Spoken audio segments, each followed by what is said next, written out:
Shalom kawan-kawan dan Bapak Ibu, bertemu kembali pada kesempatan yang baik ini dan salam sejahtera untuk semua. Om Swastiastu, Namo Buddhaya, salam kebajikan, dan langsung saja mari sama-sama kita dengarkan satu pesan yang disampaikan oleh Pak LBP dalam video berikut ini. Salam teman-teman jemaat HKBP dimanapun Anda berada. Saya Luhut bin Sarpanjaitan. Saya lahir di Toba 77 tahun yang lalu lebih. Saya juga terdiri dan menikah di gereja HKBP. Orang tua saya pun semua HKBP dan anak cucu saya pun sekarang juga HKBP. Sebentar lagi kita akan memasuki waktu pemilihan Epurus yang baru bulan depan ini di Sipakolon. Dan Epurus Robinson akan menyelesaikan tugasnya yang sudah dilaksanakan oleh beliau selama hampir 4 tahun. Dan saya kira kita juga cukup menikmati pekerjaan dari Epurus Robinson. Tapi kan tidak mungkin 4 tahun bisa diselesaikan semua, banyak. Dan keberlanjutan ini penting seperti yang dilakukan pemerintah sekarang juga. Keberlanjutan. Nah, saya sebagai mungkin salah satu yang senior di orang Batak dari segi umur dan juga mungkin dari segi pengalaman, dengan segala kerendahan hati saya ingin sharing beberapa hal kepada kita semua masyarakat Batak, anggota daripada gereja HKBP Nabolon itu. Yang pertama, saya pikir kita milih Epurus jangan seperti milih pilkada. Biarlah kita milih Epurus itu berdasarkan hati kita, hati nurani kita. Kita berdoa dan kita harus percaya bahwa Rohul Kudus itu yang membimbing kita untuk memilih siapa Epurus kita yang akan datang. Epurus yang mampu membaca tanda-tanda zaman. Misalnya saya titip mengenai liturgi, kita ini harus menyesuaikan juga dengan perkembangan zaman teknologi saat ini. Dilakukanlah studi yang baik, yang komprehensif, sehingga tetap jemaat itu datang ke gereja tuh menikmati sesuatu yang dia bawa pulang dari gereja. Yang kedua, saya juga titip bahwa gereja itu jangan terlalu banyak seremonial. Dan ini juga menurut saya kurang baik karena sekarang yang dibutuhkan itu adalah spiritualitas yang perlu diasah lebih baik. Ini pendalaman Alkitab, berdoa bersama, melakukan kontemplasi, melakukan meditasi mungkin. Semua dalam Alkitab saya kira ada. Tinggal bagaimana sekarang pengurus HKBP yang akan datang itu bisa menerjemahkan itu dengan cara-cara yang betul-betul dinikmati juga oleh anak-anak muda maupun oleh orang tua di HKBP. Tidak bisa HKBP lari dari perkembangan teknologi yang kalau kita tidak hati-hati, orang akan meninggalkan HKBP karena dia merasa HKBP ini sudah masa lalu. Yang ketiga, saya titip supaya HKBP juga memperhatikan kualitas pendidikan di sekolah-sekolah HKBP yang ditinggalkan Manson. Ini saya kira penting sekali buat kita lihat. Dan semua jemaat HKBP, saya minta kompak kita untuk membantu ini. Kita jangan senang harus dipuja-puji, harus dikasih ulos. Diam-diam pun bantulah. Apa yang Anda bisa bantu, saya kira itu nanti bisa HKBP memberikan informasi. Jadi kita bantu anak-anak di kampung kita yang banyak susah itu, supaya mereka juga mendapat kesempatan pendidikan yang bagus, yang sama, masuk ke sekolah-sekolah top universitas di Indonesia maupun di luar negeri. Yang keempat, Bapak Ibu sekalian, saya juga titip bahwa sekali lagi surat penggembalaan yang diberikan oleh Epurus Robinson dari Jerman yang menurut saya sangat baik, yang mengimbau jangan sampai ada ingot-ingot di sini dalam pemilihan Epurus. Lakukanlah pemilihan Epurus itu dengan hati nuranimu, hati nurani kita semua. Saya titip betul, jangan sampai kita terjerumus seperti pemilihan pilkada, aja politik praktis. Politik kita hanya gereja. Gereja tadi pada Tuhan Yang Maha Esa. Saya titip juga tadi mengenai pendataan, lakukanlah nanti pendataan yang bagus dari gereja kita, asetnya, jumlah manusianya, di mana saja mereka, apa saja pekerjaannya, sehingga kita dari data yang ada, kita bisa nanti membantu saudara-saudara kita yang kurang mampu. Dan terakhir, saya sekali lagi, biarlah nanti kepemimpinan yang akan datang melakukan evaluasi mengenai sistem pemilihan Epurus ke depan. Organisasi HKBP yang ke depan. Dilakukanlah studi yang betul-betul dalam, dan menurut saya ini sangat penting. Tapi kita semua anggota jemaat membantulah, memberikan pandangan-pandangan yang konstruktif untuk membangun nanti satu organisasi HKBP yang modern, tetapi tetap juga berpijak pada Alkitabiah. Ini pesan saya sebagai warga jemaat HKBP kepada semua jemaat HKBP. Mari kita bersatu, mari kita kompak, mari kita berdoa, melakukan doa yang dalam untuk supaya pemilihan Epurus yang akan datang ini betul-betul yang terbaik dan bisa membawa gereja HKBP Nabolu ini tetap Nabolu yang akan datang. Saya sekedar mengingatkan saja, ingat zamannya Eporus Justin, di mana beliau juga bisa sekian puluh tahun jadi Eporus. Ya, itu juga saya kira perlu dipertimbangkan. Dan mengenai umur Eporus saya kira juga perlu dipertimbangkan, dan juga cara pemilihan Eporus juga menjemput nanti surat itu saya kira perlu dipertimbangkan dengan baik, sehingga menghindari tadi adanya ingot-ingot dan adanya tadi tim sukses. Terima kasih. Kawan-kawan dan Bapak Ibu sekalian, sebagaimana sudah kita mendengarkan bersama-sama, dan bagi saya secara pribadi apa yang disampaikan oleh beliau Pak LBP, Pak Luhut Binsar Panjaitan, adalah sesuatu yang luar biasa, sesuatu yang sangat baik, karena memang gereja itu perlu hadir di lingkungan di mana ia berada dan haruslah memberikan dampak. Tadi beliau juga menyampaikan untuk memilih pemimpin yang bisa membaca, yang bisa melihat terkait dengan bagaimana zaman ini terus berkembang dan bagaimana gereja dalam situasi yang seperti itu bisa terus beradaptasi dengan nilai-nilainya yang berpedoman pada ajaran Kristus. Haleluya.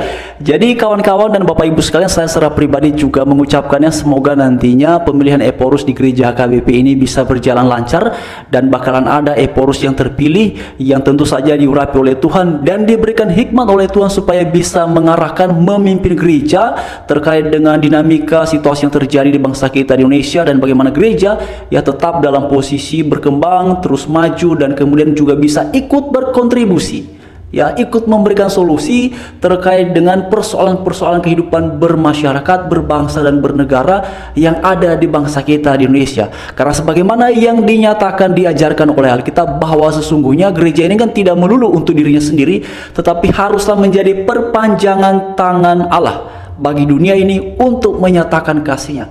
Karena pada hakikatnya sebagaimana diajarkan oleh Alkitab, bahwa setiap orang yang percaya kepadanya, kepada Tuhan Yesus, adalah garam dan terang dunia. Garam itu kan tidak tidak berasa untuk dirinya sendiri.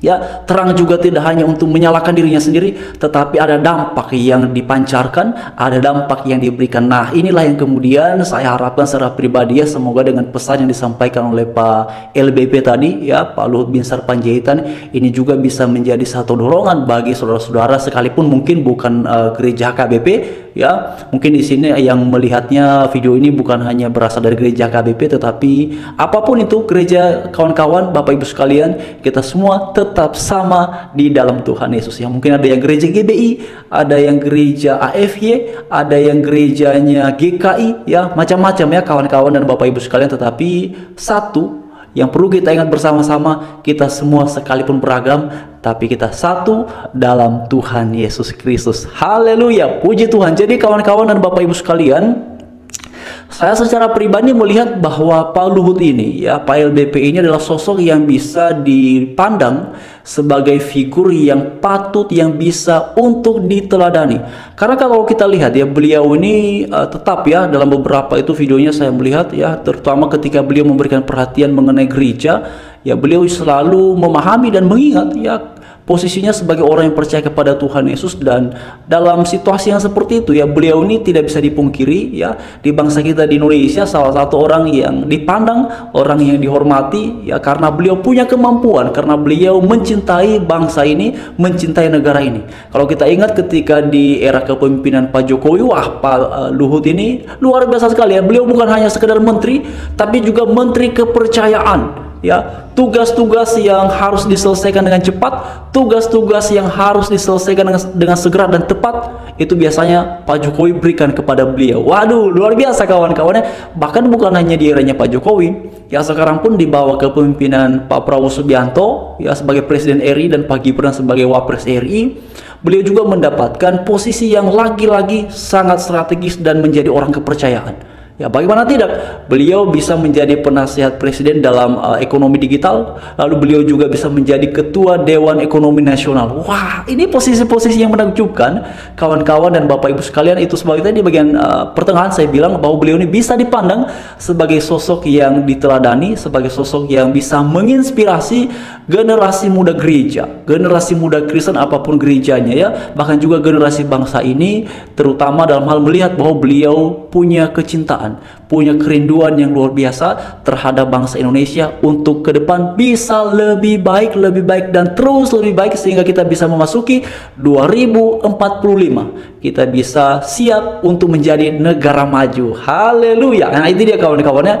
Jadi memang dalam rangka seperti ini kan perlu juga ya gereja mempersiapkan diri ya, apalagi pada tahun 2030 2035 katanya kan kita akan mendapatkan bonus demografi ya, di mana masyarakat kita Indonesia ini ya pemudanya akan memasuki ya, remaja pemudanya memasuki usia produktif. Waduh, kawan-kawan dan Bapak Ibu semua, usia produktif ini kalau lapangan pekerjaan tersedia, tentu ini akan berdampak luar biasa terhadap ekonomi kita di bangsa Indonesia ini.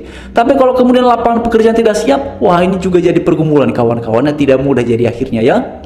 Jadi semoga pun gereja ya sebagaimana tadi beliau juga sampaikan ya, kalau bisa kawan-kawannya Bapak Ibu sekalian ya, gereja bisa membuka lapangan pekerjaan ya, gereja bisa membuka lowongan pekerjaan bagi jemaatnya yang membutuhkan pekerjaan ya, membuka usaha ya. Tapi memang opini seperti ini masih pro dan kontra ya, kan ada yang menyampaikan bahwa harusnya gereja itu tidak perlu ya, apalagi kalau sebagai organisasi berbisnis dan segala macamnya. Tapi ini kan opini saya, kembali kepada yang masing-masing itu ya. Namun kalau saya pikir ya, kalau misalnya itu ada orang-orang yang dipercayakan untuk menghandle-nya, untuk mengembangkannya supaya bisa membantu perekonomian umat, membantu perekonomian jemaat gereja, ya mengapa tidak ya kalau kemudian bisa diatur oleh orang-orang yang berpikiran luas ya, dan punya kecintaan yang baik kepada masyarakat ya, kepada warga gereja.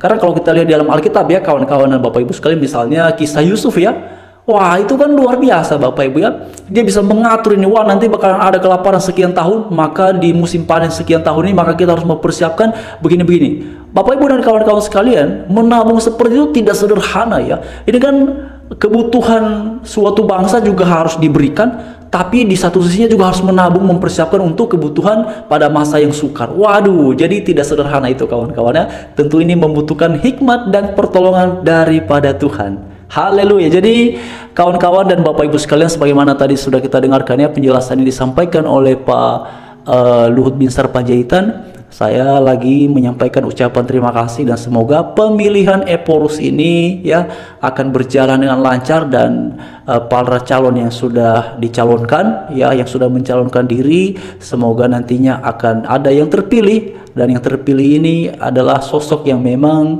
punya kecintaan yang luar biasa terhadap perkembangan gereja, terutama di gereja HKBP dan gereja-gereja lain pun juga harapan saya bisa ikut berkembang ya, dengan berbagai dinamika dalam organisasi bergerejanya. Semoga para pemimpin gereja ini benar-benar ya bisa bersatu, walaupun gereja kita beda-beda ya, gereja kita macam-macam variasinya.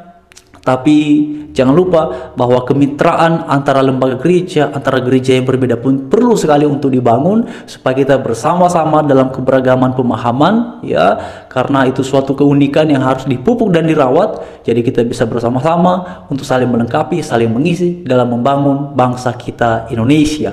Nah, tentu saja untuk kebaikan bersama. Terima kasih.